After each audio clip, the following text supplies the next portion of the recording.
Thank you, Khaki Tools, for the opportunity. I was wanting to do this also online sometime next year, but then since it is scheduled at the end of this year, it's also fine. Um, it's about green before gold, or the idea of Indus Delta and Arabian Sea. There are a couple of things I want to structure out throughout the talk. Is about, like, first to understand the timeline, the historicity of it, and I'm looking at the early modern period. So around that time, what do we see emerging as far as the circulation of mundane is called? The second thing which I would like to focus more, other than talking about what is it, what are the networks like, and the routes, and the idea of circulation, which is dense and thick and quite complex also, because there are a number of geographies through which it circulates, right? But at the same time, I would like to, as I said, second part where I'm more interested in teasing out kind of some arguments or some ideas and concepts around capital. That is a broader concept on which I'm researching currently. It's about Asian capitalism. You can call it also Arabian capitalism, or I mean the Arabian Sea or Indian Ocean as in.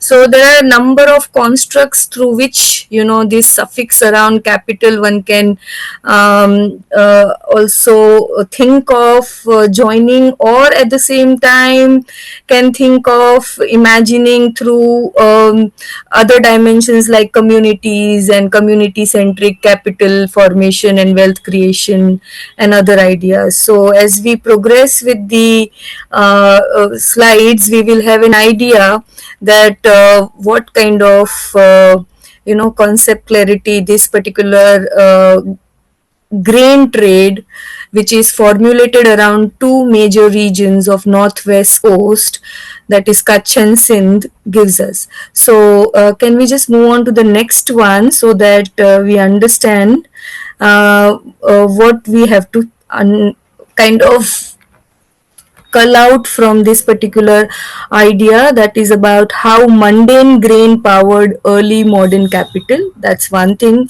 which and it's very ambitious one, because it's not much linked in most of the scholarship or scholarly works, but there are theories. So I'll talk about that also. And then we have Sindh's agrarian surplus and the Indus Delta's maritime world. So the map is not very clear, but this blurred map also tells you the coastline, which is finally moving towards the Arabian Sea, and it is interconnected from Gwadar to the Arabian Gulf, Eastern Arabia, especially Muscat, and other routes which are emerging that at the west side of the Arabian Sea.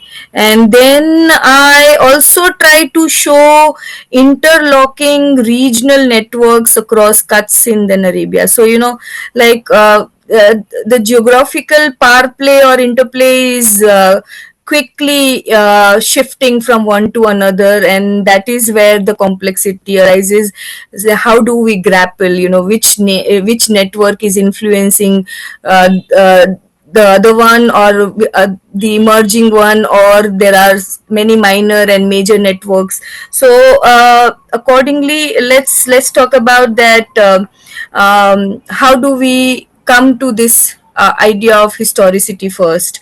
Like Sindh region, if we talk about since the time of Indus, gives us the idea of great granary of Mohenjo-daro. So I'm not going to go anyways in the details of it, but then cultivating, threshing, storing wheat, barley, rice, all that evolved in the surplus production of rice and other staples.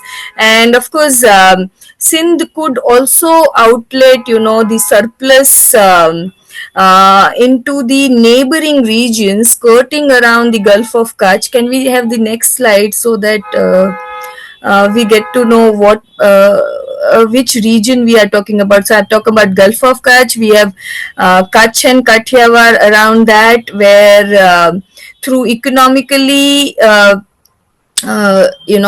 robust Gulf of Kutch, Lakpat, Jakho, Mandvi, Mundra, Anjar, which are also again embedded in this map, but I'm sure the visibility is little problem here.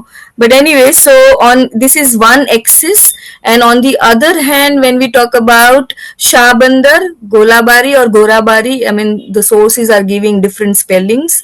So that's one, and then Karachi, Daraji, these are the nodes of exchange around the Sindh region, from where you see the rice, pulses, firewood, koi, textile, any of the it's just not about grain trade and its circulation, but any of the other commodities also, if you can think of in those times in circulation, was transiting from these nodes. So in my, I think, next slide, I have shown how do we try to imagine this particular idea, and also, I mean, idea of what networks are emerging, and how do we see the staples like bajra and moong, they are grown in Kutch, but still they are asking for more, and that maybe extra circulation or maybe extra empowerment to go to the Arabian Sea, Kutch is looking at Sindh, right? So this regional reciprocity orchestrated the formation of complex intra-regional trade network, and this is what I want to focus on, and in the first half. And this regional reciprocity is also very important because it is all around, north of Gulf of Kutch. In the next slide, it is there, please, next one. So the regionality, which I'm talking about, has again, some nodes which are connecting. You can see the sources are densely talking about Vikur, but unfortunately I could not locate it on the map I wanted to, so that I can show you. Some of them I have located and circled it for your understanding. In the following slide I'll be showing, but on this slide what you will understand is Shikarpur, Thatta, Sukur, Shahbandar, Gorabari, Lakpat, Jakho, Mandvi and Mundra are giving you 3 patterns. Okay, now the 3 patterns are around, first one is around Indus riverine spine. So around the Indus is of course a spine, I mean it has a shape of a spine, and where you see in the upper Sindh area you have Sukur at the one side of Indus and Shikarpur and Thatta at the other side of Indus. Now these are the sides where you see the nodes are getting circulated, right? Gwadar, yes, we are going to come on Gwadar, Yashpalji, but right now we are looking at how these early networks are forming up, right? So the early networks are around this hinterland connectivities of Sindh, and Sindh itself is a vast region, right? So one pattern is around Indus River, the other one is around deltaic and coastal outlet where you have Shahbandar, Golabari or Gorabari, Daraji, Daraj. There are other spellings also. There are some colonial spellings, so one has to really check out what are the contemporary terms and spellings around these nodes. And the north of Gulf of Kutch we have Lakpat, Jakho, Mandvi and Mundra. So this is how 3 patterns are emerging, and if we structure these nodes of circulation we get a clarity. Otherwise it becomes very complex to understand where all the circulation is taking place. Next slide, we have ideas about how do we move around these. Okay, next next one I have just circled as I told, right? Okay, so now look at these circles. It will give you, if you can zoom at your end, you can check the coast around Sindh and Gulf of Kutch, especially Kutch. So there is a long intercoastal network is emerging from Son Miani Bay here at the you see at the northwest extremity, and then from there we have number of circles which are showing us that how these nodes were from different directions or routes, kind of clubbing around at this junction. This is the junction where cross regionality interacts the most, and here we have Lakhpat situated. Lakhpat is our important port of transit here, and here is the Kori Creek, Saira. This region, if you keep on mind for the next coming up slides also, you will understand what I'm trying to say, why I'm focused here. And then Jakhov and Mandvi Mundra and other ports here. Bhuj is the central Kutch. It is not in the coastal periphery, but very much hinterland. Like how Sindh is hinterland is reinforcing, same is Bhuj is the hinterland which is reinforcing Mandvi and Mundra. So this is very complex web. Okay, now in this Sukur, Shikarpur and Thatta is around here, Shikarpur is here, but Sukur region hasn't been covered because of the size of the map. If I wanted to, then the other nodes I was not able to connect, so that's why for the clarity I have just skipped out. That doesn't mean that it is out of the story, it is very much a part of it. So yeah, so moving on to the next slide, we understand that this Daraji, Lakhpat, all these regions situated at the northwest extremity gives us the major channel for the introduction of goods into Sindh. And other than regular trading and fortified things, this is the image of Shah Bandar. Next we have also some of the ideas about how we see grain as a capital marker and situate Lakhpat, because Lakhpat definitely acted as a transit port, as I already mentioned about it, and also gives us an imperative revenue earning route. This is very important because here there are many things happening. There is political geography also emerging, there is revenue geography also emerging, and of course there is this grain geography also emerging. So all of them having a dialogue together, and what more was that this bustling route gave the populace of Lakhpat their chief source of income for Rao of Kutch. And this is where Rao had fixed number of things. They are just because it's a transit port, right? This region Lakhpat is very important, right? And for Gulf of Kutch, it depended on Sindh's surplus. Now why, I'll let you know. It was not the story before that, okay, but why, in the coming slide I'll give you the answer. So the grain circulation around Lakhpat and Sindh excogitated dense inter-delta trade routes, and then for Rao, as I said, was very important. So he fixed a number of taxes on this. First was like 1 kori per head for any passenger ferry.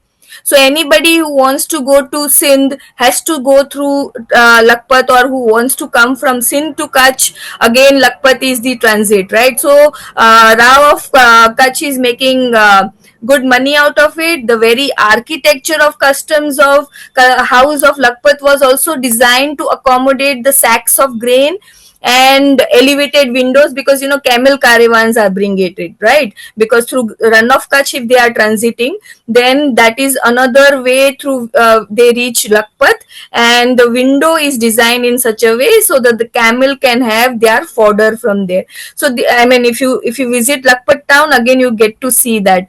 I very much wanted that image to include, but because of some technical difficulties I could not.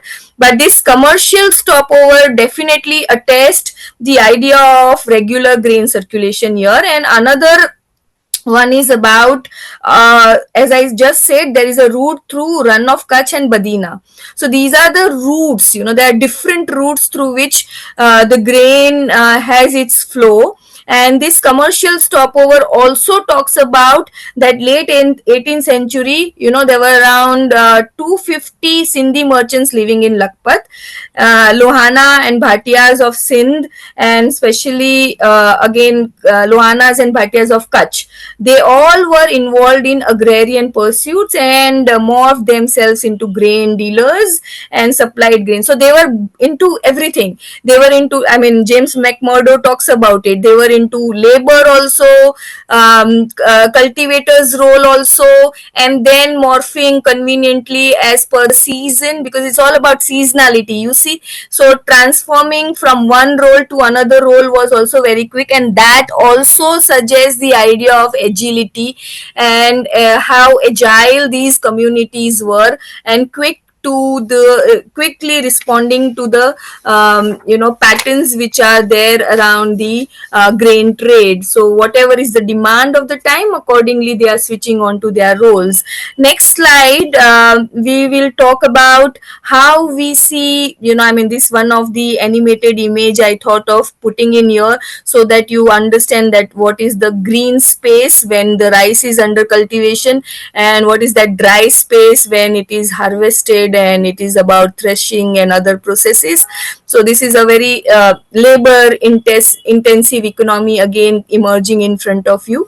Next is you talk about, I mean, in next slide we talk about how these colonial observations are there, where grain, revenue and political geographies emerge. As I told you before, that there are a number of geography, and this is very interesting part of the talk, where you will get to know what was happening politically also, because the Amirs of Sindh or the Kalora dynasty of Sindh or even the Raus of Kutch, they all knew something about, they knew about that how this region is very important, and the control and check over it was also one of the ways in which geopolitical claims can be made.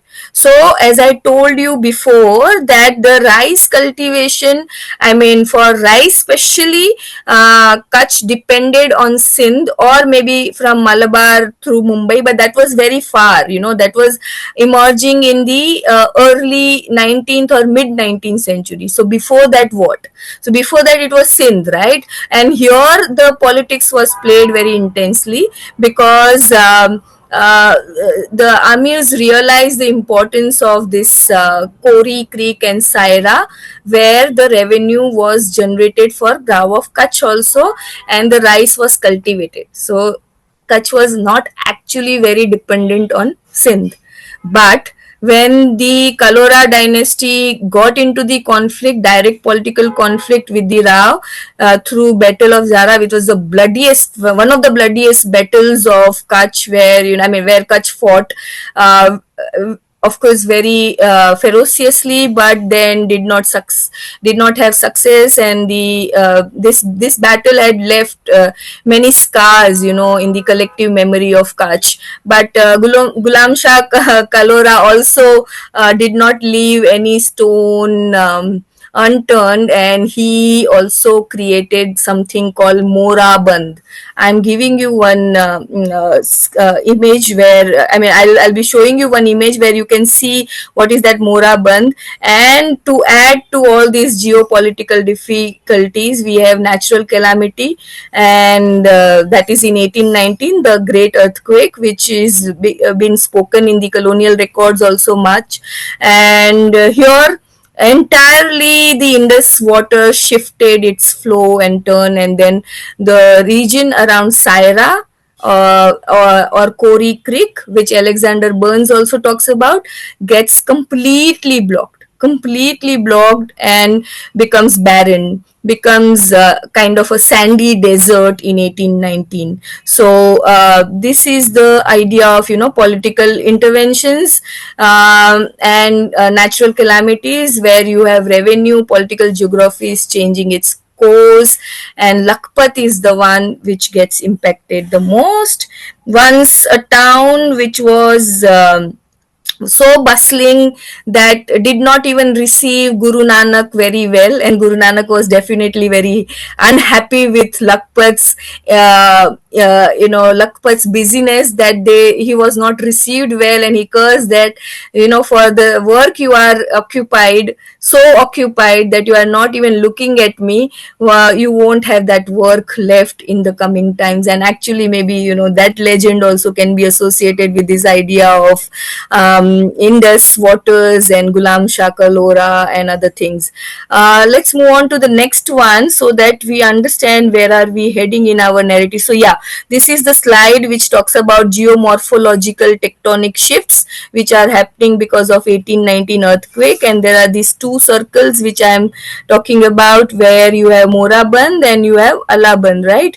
Moraband is because of Gulam Shah Karula. This was the smaller one. It was not very big, so the impact was not great. But if you talk about 1819, in the next slide you will understand the impact was really great.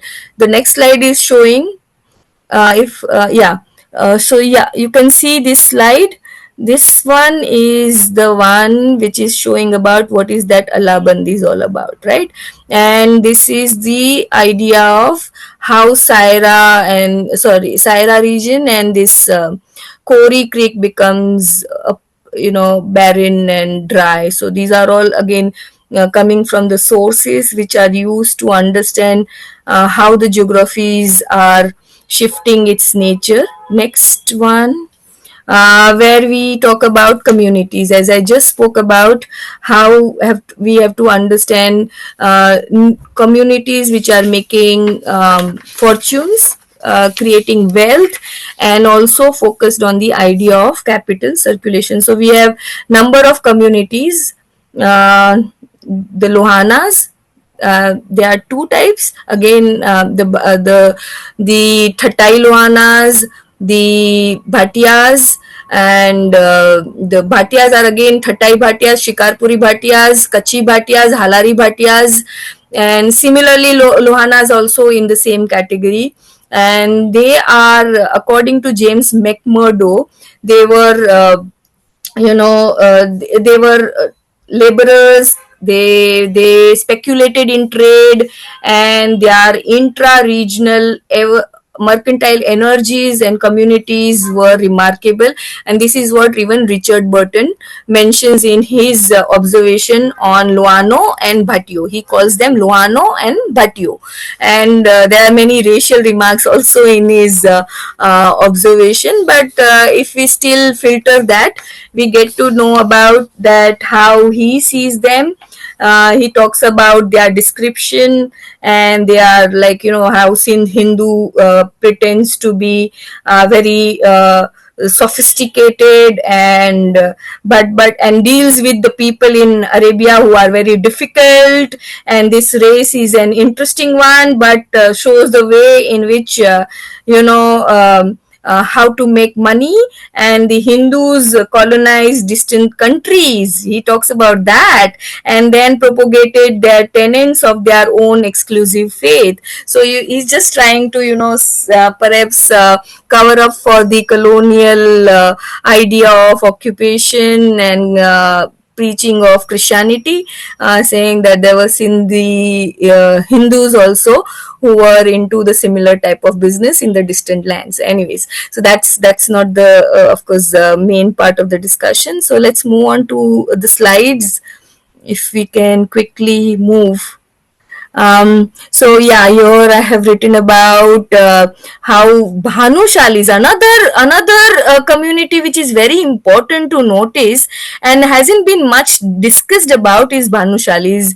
They were the one who are they were the one, and they are the one who are constantly into the same business, from agriculture to trade. And till today, APMC market in Mumbai, Navi Mumbai, there are so many Bhanushalis who are, capturing the major share there, of course, along with Lohanas and Bhatiyas. But I think they also have a lion's share in deciding the agricultural resourcefulness of Mumbai's grain market and speculation market. So grain formed the first layer of capital before textile, pearl, coffee, dates, which is what I want to argue throughout. And then kinship based mercantile systems spread from Sindh, Kutch to Bombay and East Africa. This is the very longish idea of capital in circulation and what mercantile communities are up to and how are they operating, their structure, their mechanism.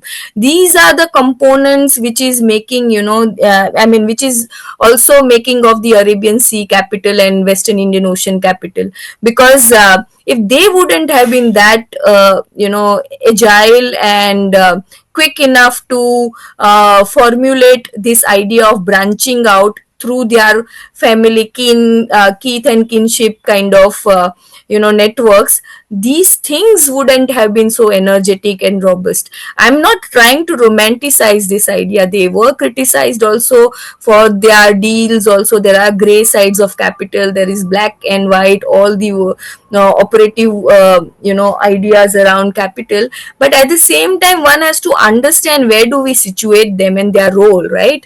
So I'm just looking at right now their economic role. Of course, we have many critics and theories on this, but just trying to figure out in this one short talk where we can situate them.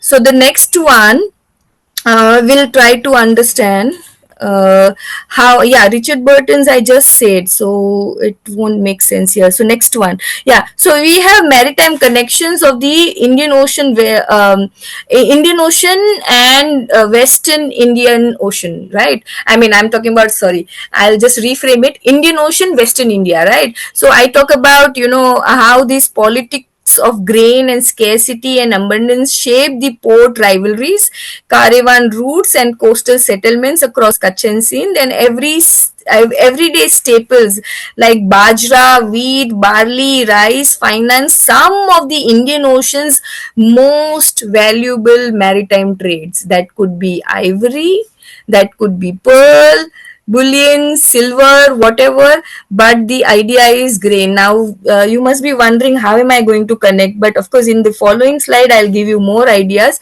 So can we just move on to the next one to get an idea about how do we situate these circulations and the constructs and the connotations around capital. So yes, this is the crux of everything. Sindh, Muscat, Bombay, Mumbai circulation networks at all at once now, because this is the century where things are changing very quickly, starting from the Portuguese in the 16th century and 17th century. 17th century is all about conflicts. The Portuguese could have 16th century the tone of violence set very loud and clear, that they are here and they are going to have their way of regulating the unregulated waters by their Carthaza systems and the ideas of bravado at sea and issuing the certificates to their own officers to check all the traffic, that is the circulation networks, and impose their Carthaza, that is pass system. But next century was not that easy for the Portuguese, because Muscat itself was a roadblock, and Muscat was a major roadblock for Sindh. For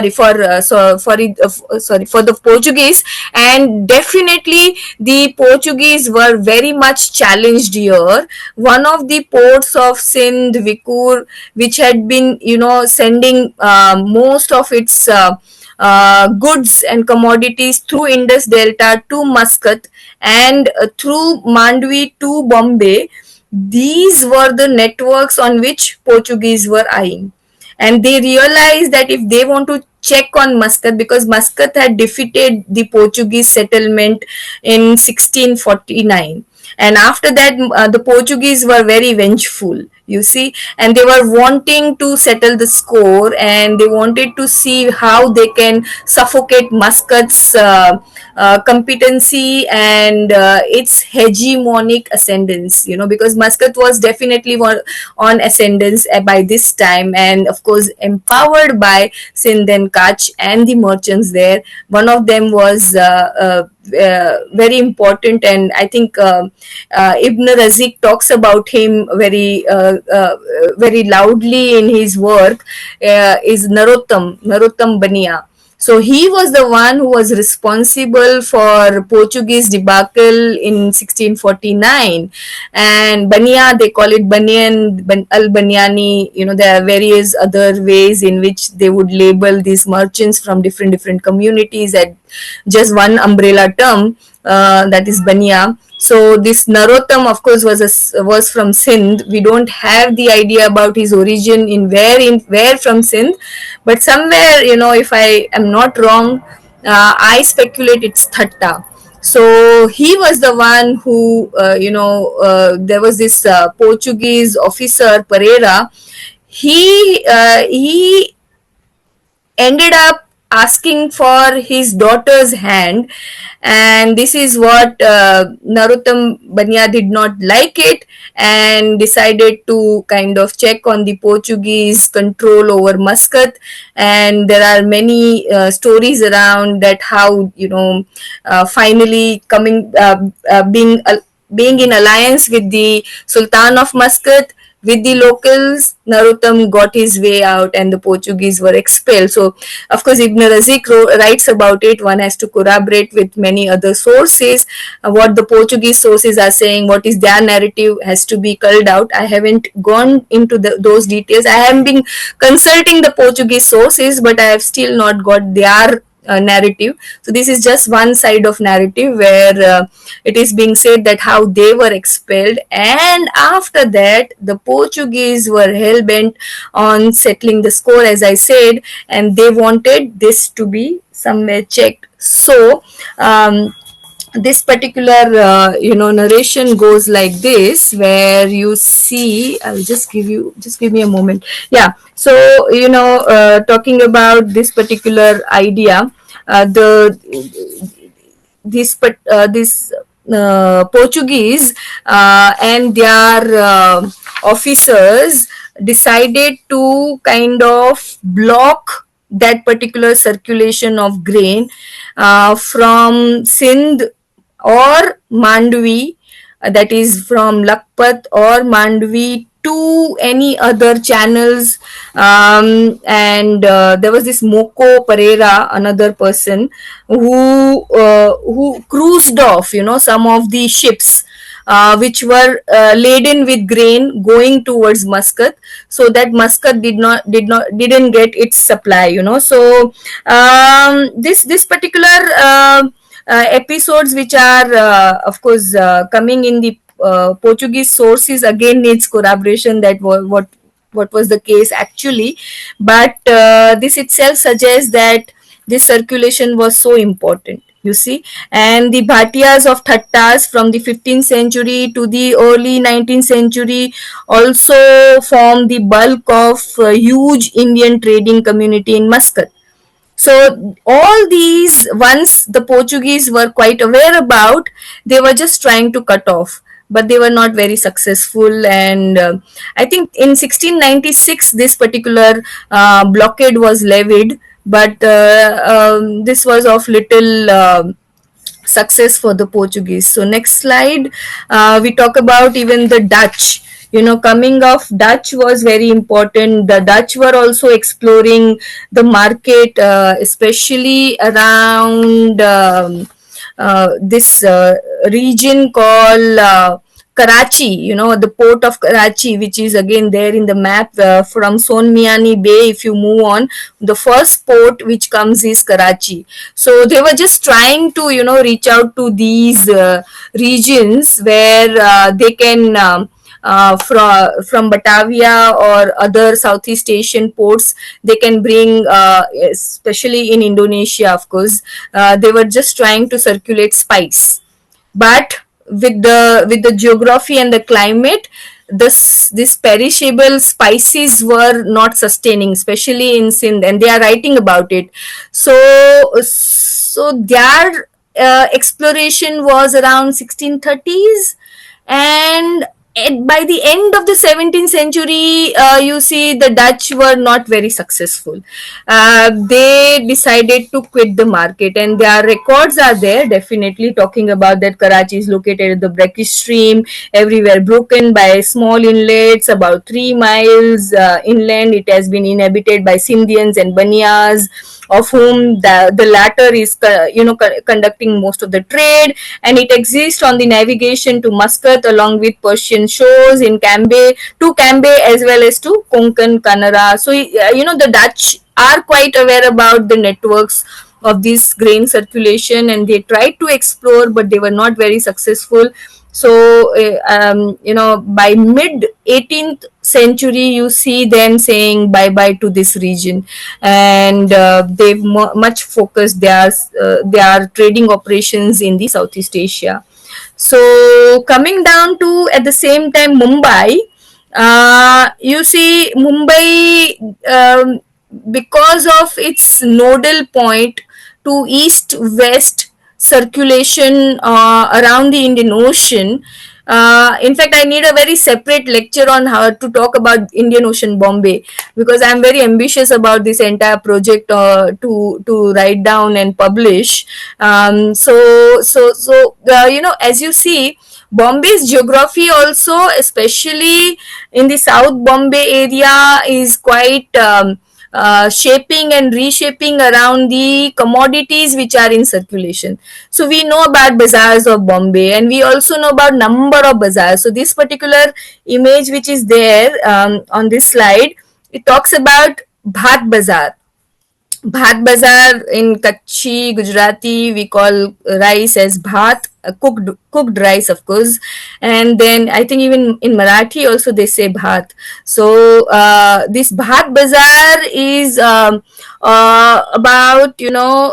giving you the idea about that it became so densely populated with shopkeepers that they were operating in the very constricted space, so one above the other, like this. You can see the image, the both of them are doing their daily business, but the space is a constraint, and how are they cramming up, and still there is this transaction of business through the narrow opening that operated out of the level of the road. So like, the shop and then its setting, all of these are also talking loud about it. In fact, we need a greater research on the bazaars of Bombay, which are talking about how they housed, I repeat again, how they house the Indian Ocean commodities in, these entire bazaar spaces, which were Kapad Bazaar or Nal Bazaar. And next image would be about Nal Bazaar, if I see. Next slide.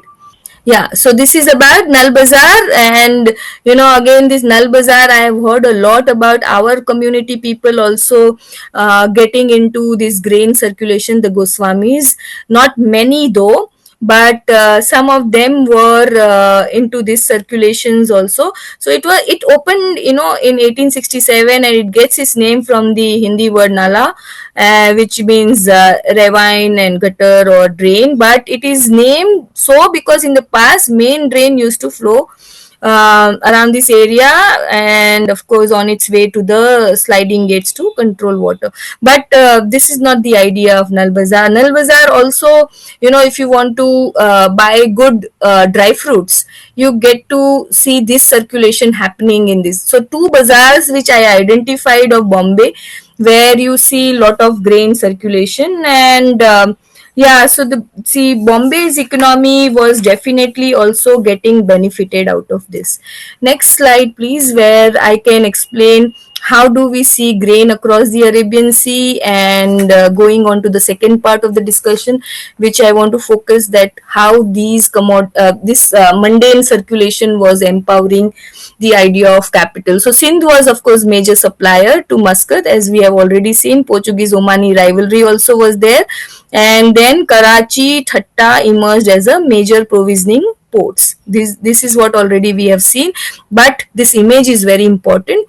This image is from Muscat itself, where in Muscat, Matra, Matra port, which is very in the vicinity of Muscat. It's Muscat Matra, like how we have Mandvi Mundra. Similarly, we have Muscat and Matra, and where the Khojas who were based in Muscat or Matra would commute between these two ports very quickly, and they have their Sur Lavatias there. Yeah, Matra Suk.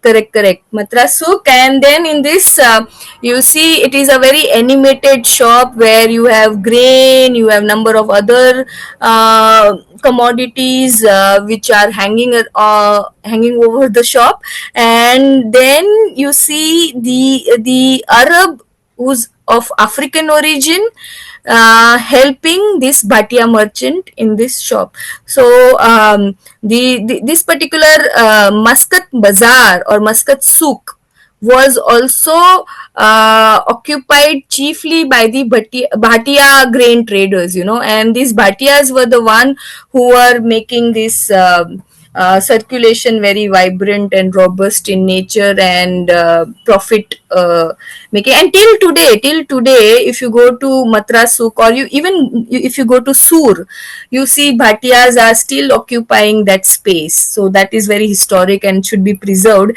because now many of them are coming back, and their next generation is not getting into the same trading operations. They are diversifying into number of others, and the opportunities are again challenging and problematic, because Oman's economy is not really doing. Yeah, there are Khimjis, Jesuranis, Sampats, yes, I am aware about, but at the same time Muscat's economy is in some reverses, and that's where I'm feeling that this intangible heritage, or the legacy rather, one has to preserve. But yes, next we will talk about it if we have time to discuss more on it. Yeah, so we have interplay of grain and empire, we have Portuguese interdiction, which we have already discussed about. British factory attempts were also there in Sindh. Yeah, British were definitely there. They are not out of this story. So in 1630s and 1660s, as the slide is showing, their presence you can see. Then there is this grain routes impacted by climate, politics and naval competitions, right? So this we have already discussed. Can we just go on quickly to the next one? Yes, so this is very important. See, now things are here. This is where you see what is important for maritime trade to go: the calendar, the timings, and the seasonality, the idea of seasonality. So, from the month of Asu, that is October, that is Navratri time, the Kutch Kotias would steer the coast to the coast of Sindh. Following that, they will bring all the types of firewoods which are mentioned here, and to secure the most precious cargo of grain, around 150 boats would make 3 or 4 trips.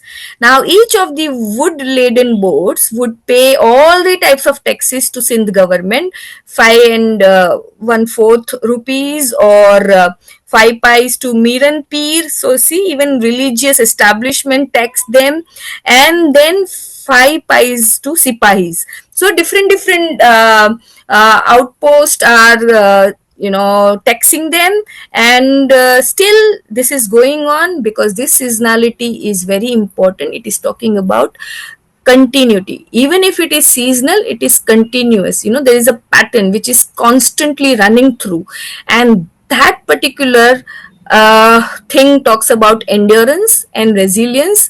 Even if there are different things happening politically, shifting political orders, there is chaotic backdrop of calamities, famines, floods, whatever, because of course Indus, you all know, volatile river, right?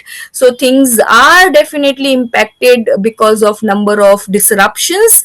But what is going on is this idea of seasonality, which Lieutenant Leach talks about in 1837. Next.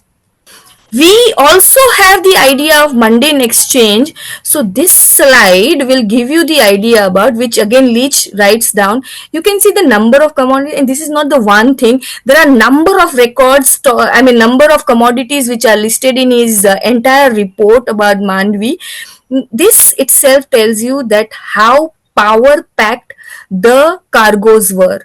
they were so important, so very important, that Sultan of Muscat also in one of the times comes with the convoy system to protect them, because of course even the Portuguese rivalry was intense, but at the same time these were all precious things for them, even if it is just not pearls and ivory. It's all about sugar, rice, steel, tin, iron, whatever you talk about, even herbs of different types, and then sindris, soparis, and all that. Now this particular mundane exchange is very important for us to understand that what are we talking about when we talk about capital exchange. Can we just go on to the next one so that I make out, because actually I'm really dependent on moving to the slides. So from grain to global capital, how do we move to this? Please pay attention to this, because this grain networks enabled later specialization of cotton, pearls, and spices. Interdelta networks linked all of these ports in one larger arc, and then Asian merchant capital flourished through hundis, gumastas, and bazaar finance. So are you getting my point, that when I'm talking about all of these chains of players and actors who are moving the finance, who are moving the capital, they are the one who are making, this capital very powerful and very trustworthy. So next slide, where I can explain you points by points that how do we see how grain became the engine of high value commodity. The key of understanding is to transition is simple. Okay, it's very simple, but it is overlooked. Grain created the first dependable economic nerve of the Indus Delta and Arabian Sea. Everything else, credit, risk taking, everything, when we talk about credit, risk taking, long distance voyages, luxury, trade grew from that reliability. Now, this is what is the idea of seasonality, regularity, and reliability. Grain created very predictable regular circulation. Now this regular circulation is very important for the market to run, right? Then rice, wheat, pulses moved continuously from these regions, which we have already familiar with, till Bandar Abbas, Basra, East Africa, everywhere. And ships travel these routes every season, not occasionally. Remember this. And then ports developed routine loading, unloading, storage infrastructure. Merchants begin to, understand how to keep the accounts, seasonal balances. This mechanism is very important to control the regulation, and economically this created reputation, and reputation created trust, and this trust is the crux of everything, the very first ingredient of capital formation. You understand? Next slide, I'll tell you more about how it goes into. So we have trust mechanism, which is also giving predictable flows to produce surplus liquidity. Then we have grain, which is moving from large volumes to and sold quickly in deficit regions, right? Because volumes matters. You can't go with a small cargo and attend the other market. You have to have a clear volume which is meeting the deficit of the other region. Merchants earn small but constant profits out of it, because of course it's not a high value commodity, right? But the profit is constant. Steady cash flow, rotating capital, and the habit of reinvesting surplus. Unlike pearls or horses, grain did not require huge upfront capital.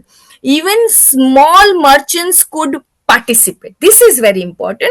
And then building a broad commercial middle tier that later on, finance the bigger trades or higher value commodity exchange and circulation. So next one, the third point is trust, which I left you on the first slide. I'm bringing you on the third slide.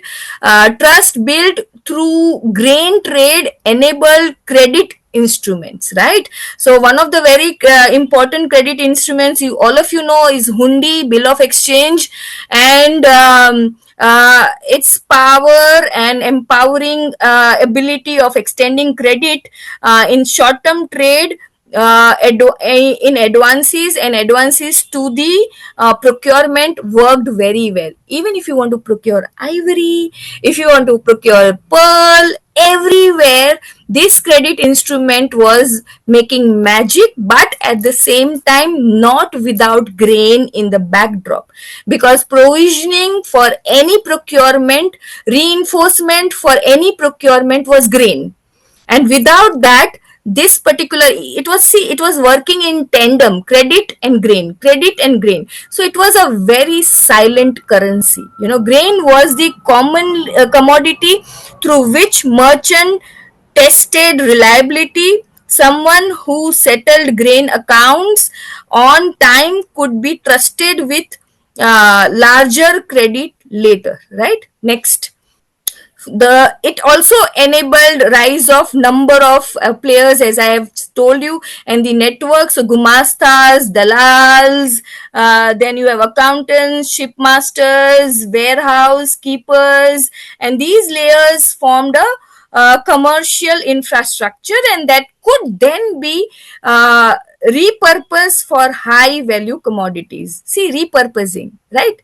The similar mechanism would work now, because once you have this sophistication created, this sophistication is enabling things, it becomes enabler, you see. And in other words, once the system existed, merchants could simply plug ivory, pearls, spices, textiles into the same network. Next.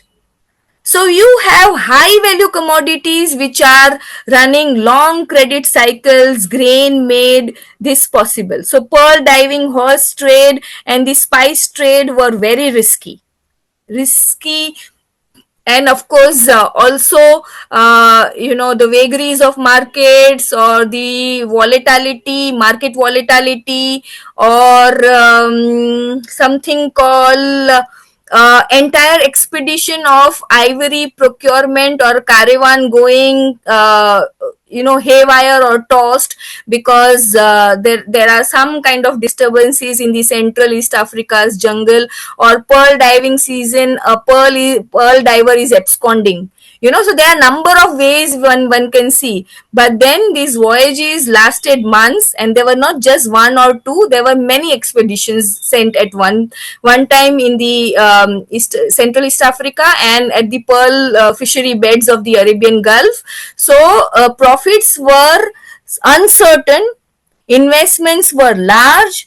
No one could participate in such trade without credit lines and backup liquidity, you see. And then question comes, is there is any someone who is still unconnected or unseen who's doing this backup liquidity? Yes, we have those players, and they were bankless bankers who were having monasteries and monastic traditions in the entire Mandvi. There were around 40 such monasteries, mutts they used to call, and they used to have this backup liquidity. And even Bombay also used to have these species and treasure transferred in such circumstances. And grains steady profit provided exactly this buffer. It underwrote risk, because see, it's all risk. And of course, there is going to be this idea of risk throughout. Entrepreneurship is also linked with that, right? So that's one thing. Next is the sixth one, and just two more and we are winding up. So so the grain trade built merchants' power that transitioned into dominance. Merchants from Sindh, Kutch, Gujarat used grain revenue to buy ships, hire crews, invest in pearl fleets, finance cotton brokerage, enter the ivory, coffee, gum trades. And I have the example of Mehtas and Madhwanis who are going into clove plantations and all that in East Africa. We know about Madhwanis, right? We know about Mehtas. Jay Mehta is the recent one, connected with Bollywood also. So the same families who moved into grain became financiers of the Gulf pearl industry also, and partners in Muscat shipping and brokers in Bombay's cotton or ivory of East Africa. Now these mirrors theoretical frameworks from Brodel, Polanyi, and Wellstein. All of them are talking about, everyday commodities created long-term structures that make capitalism possible. Polanyi also talks about exchanges embedded in social trust, not just prices. And then Wellstein also talks about peripheral staples support entry into core luxury economies. So, there are, as I told you in the beginning, that there are theories also, but of course we need more and more material to establish this theory or expand this theories, or critique also. There are of course critics also on these theories, but yes, we can still talk about all these as we expand upon this research more. Next one. Okay, so in essence, grain was a quiet capitalization. As I told you, very silently things are happening, quietly happening, that we are not able to perhaps directly notice. It created trust, it generated surplus and built financial tools and linked port cities and supported merchant risk taking. So it anchored definitely large scale trading houses, and yes, big business houses were banking on several mechanisms. They diversified into number of commodities, from grain to gold, and from some subsistence to surplus, to humble staples to global trade power. Everything in this Indian Ocean space of commodity exchange and network formation, and of course wealth creation. So next one, last one, just what is the closing frame, why grain matters. So it reveals a bottom up history of capitalism. It shows how everyday commodity, I mean, it is proto capitalism, you would like to say, pre capitalism, you would like to say, or early flavors and maybe kind of shapes of capitalism, or commodities which shape the geopolitical worlds also. So how everyday commodities shaped, and then Indus the Delta grain trade also very it became of course quite engine of Arabian Sea capitalism. So I think yes, I am through with this. Next one, I think I'm done. Thank you so much. So there is much more, but this is what at one shot I can explain. If there are any questions, if I have to answer. Mayur, you have a question for Chaya. You can ask. You can unmute yourself and ask. Yeah, ma'am, very, very detailed information. My question is that, what is your view on the Maratha Navy on this trade? Because Marathas also had Kamuji Angre, they had Navy and they had impact on this trade. So, Yes. Okay. So there was another route and network which I, of course, did not touch upon, but there is so much of research I have done on that. That how during the Shivaji Maharaj's time, that is around 17th century, right? Again, the same time as the Portuguese were looking at the northwest coast. The Portuguese, were having number of dialogues around these coasts, but Shivaji Maharaj's, network was from Karnataka region. So from this region, there used to be, they say, regular supply of grain. So Kannada, I can shortlist if you know, but Kannada region, which is also famous for its fine quality of grain and rice, especially. So if not Sindh based, then at least from Kannada rice, these ship or the vessels used to apply up till Basra. The records are saying, I have read the records, and they are from the Portuguese and the British records that we cull out, that it would go up till Basra and Bandar Abbas and Persian Gulf. Actually, the Persian Gulf they used to say. But but the point is of Maratha Navy. Now Maratha Navy is very crucial, definitely, but and Kanoji Angre, but here they are having some intercoastal rivalries, and this is very coastal conflict which is going on with the British. And Angres were labeled as pirates, but they weren't, because of the idea of coastal sovereignty. Coastal, so I'm also looking at the idea of violence in the Gulf of Kutch. But as I research on this coast, west coast entirely, I see the navy was very much on toes, especially because of the durgs being created. We know about Suvarna Durg, Sindhu Durg, Vijay Durg, and the idea of how to patrol the sea around it. In fact, the Portuguese were on toes. One of the officers, I would call, I am forgetting the name of that officer, but he had compelled Portuguese also to pay some kind of taxes to release their ship, which was by chance anchored on Shivaji's territorial control. So he, there are such kind of instances where the naval conflicts are there, but if you want to see the circulation and the idea, there the navy is not, Maratha navy is facilitating rather than thwarting it. It's not doing that work. So they have direct hegemonic versus hegemonic conflict. This is what I could make out from my research. Thanks, Chaya.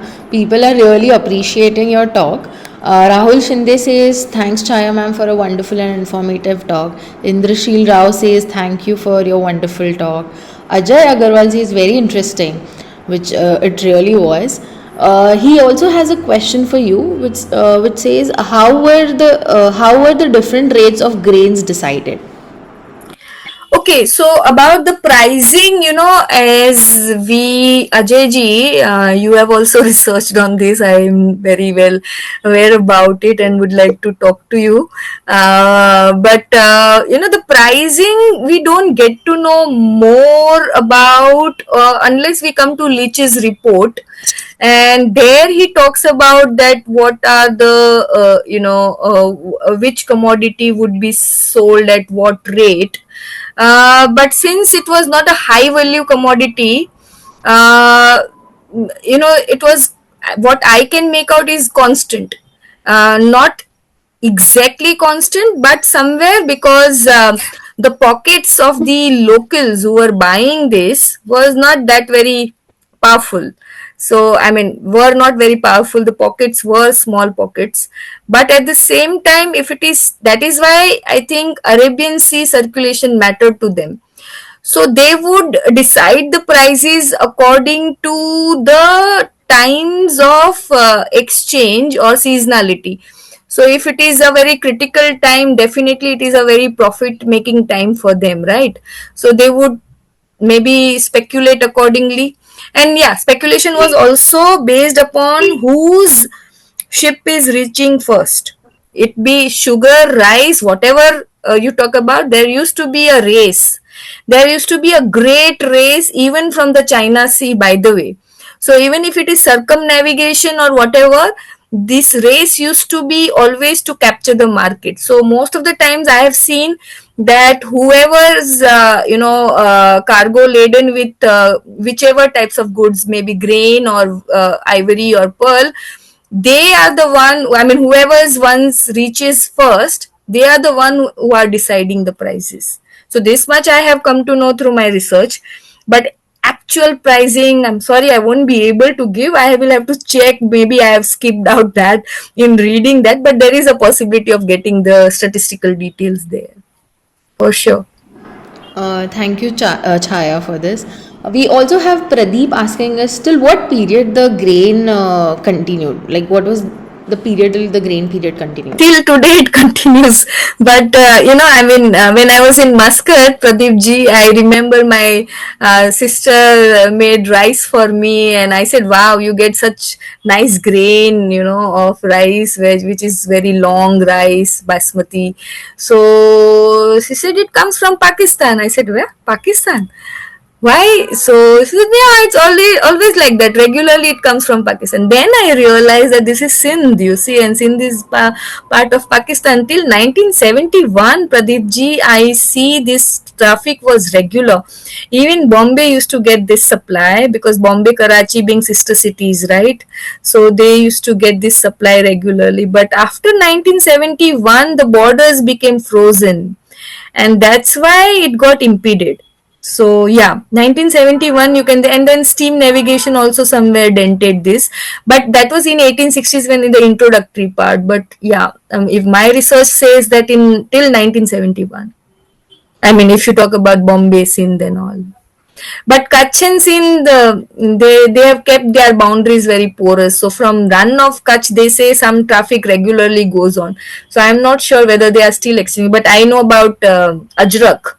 Ajrak, Sindh jo Ajrak, they want all the Kutchis who are separated from Sindh, they want to wear Ajrak coming from Sindh till today. But 1971, you can call it as Ekotaria. Ekotaria divides, Ekotar means 71. It divides many things and ruptures. Thanks, Chaya, for an insightful explanation. We also have Rukmini thanking you for putting together a wonderful presentation. We have Lara saying, great talk, thank you.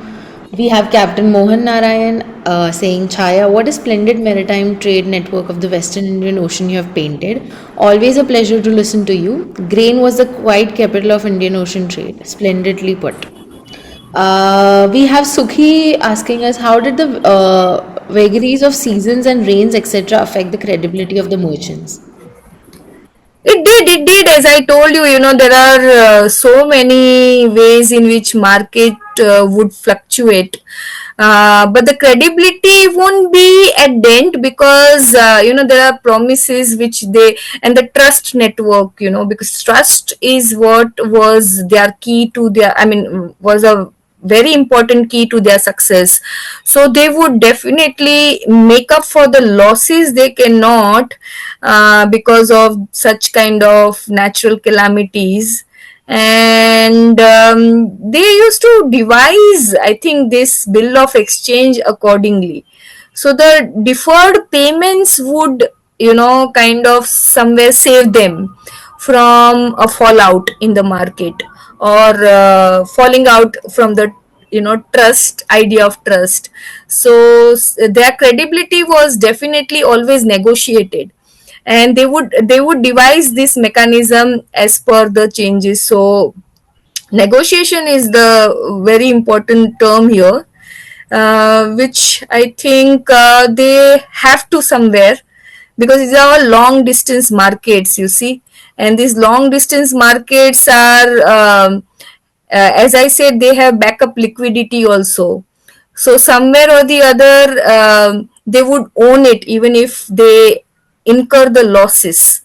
So it is not always about, the stories are not always about profit. There are so many ventures which are all about losses also, and there are so many who had packed their bags from Muscat and East Africa. Even if the big merchant houses also, they would support them. Yeah, there's another way that they could be supported is because of the kinship network.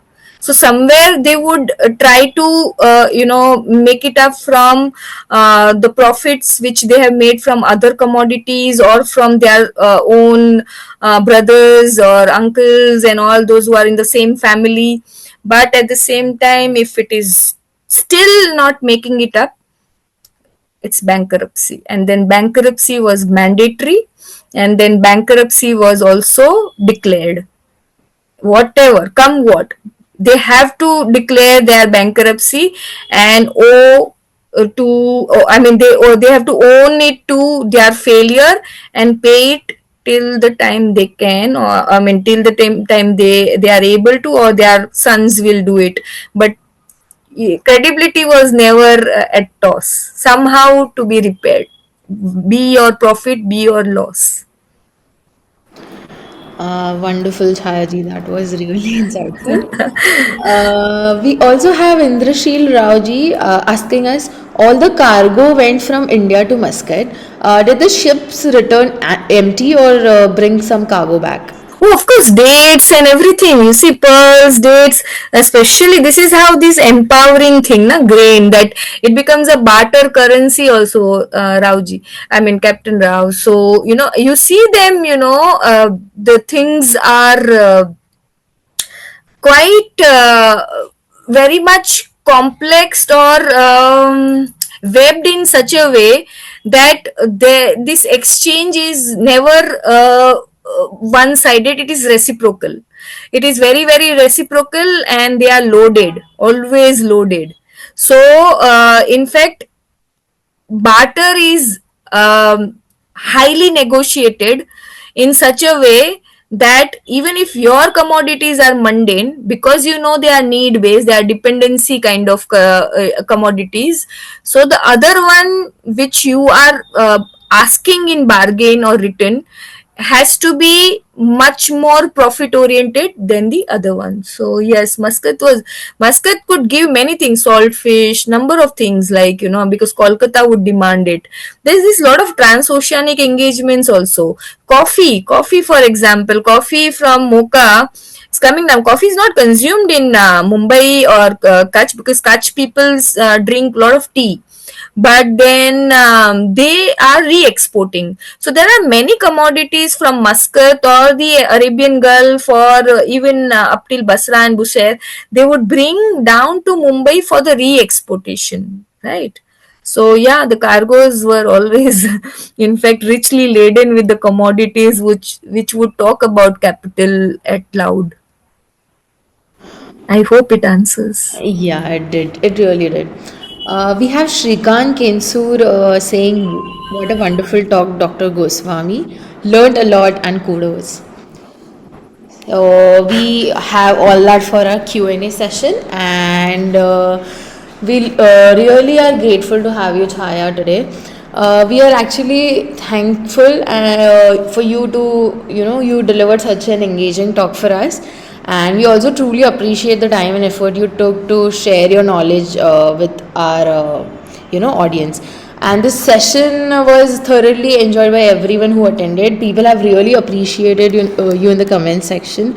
So it's very informative, and thank you. And thank you, Chaya, for being a part of the Khaki Lab. Thank you so much. Yeah. Thank you all who came and You all. attended.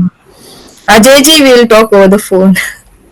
We have to develop many things out of it. And thank you, Hakitus, for all of the efforts in putting up this. Yeah, Thank you. sure. Happy evening to all. We hope you spend your weekends with Khaki. Looking forward to host you guys on some walks of ours. Thank you. Yeah. Thank you, everyone. Bye. Take care.